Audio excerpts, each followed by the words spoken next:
ନଗର ମଣ୍ଡି ଉଦ୍ଘାଟନ ଶୁଣାଯାଉଛି। ଚାଷୀ କଣ ସଚେତନ କଲେ? ଆଜି କବିଶନଗର ସେବା ସଂଘ ତରଫରୁ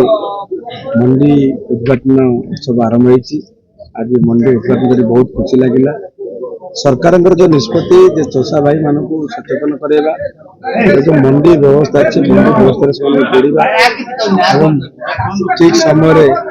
धान बिक्री कर तार ठीक पाउना पाई सचेतन करने दायित्व आमर एवं चषा भाई मान आम गोटी गोटी कर समस्त कथा कहलु।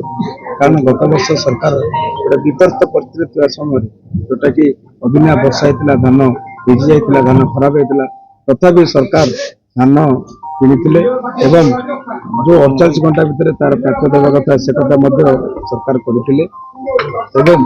कौन चषार टोकन लाभ ना से कथा को आम सुनिश्चित कलु जे सरकार पर भरोसा रखु ए वर्ष डेरी हो आम पाखे धैर्य रखा आवश्यकता रही। सरकार समस्त धान उठे कौन टोकन लाभ सब ना एवं कटनी चटनी हम ना ये कथा को सरकार सुनिश्चित कर आमर विभाग अधिकारी मानक सूचित करूँ कौन चषा हईराण नहे धान व्यवस्थित ढंग से समवाय सोसाइटी हो महिला ग्रुप किणवे कि चषा मोर हस खेलने जो प्रयास सरकार करमी तल स्तर कार्यकारी करवा से कथा को विगत दिन मान जो चैलेंज सम्मुखीन होते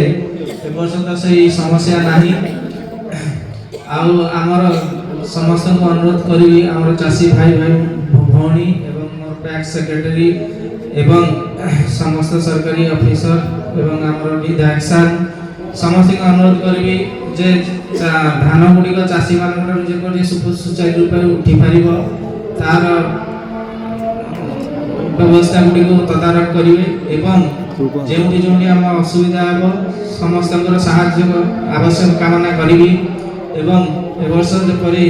धान गुड़िक सफल रूप में चाषी मान आदाय हो चाषी भी तार उचित मूल्य पाइपर से सजग रखी एवं आमर बर्तमान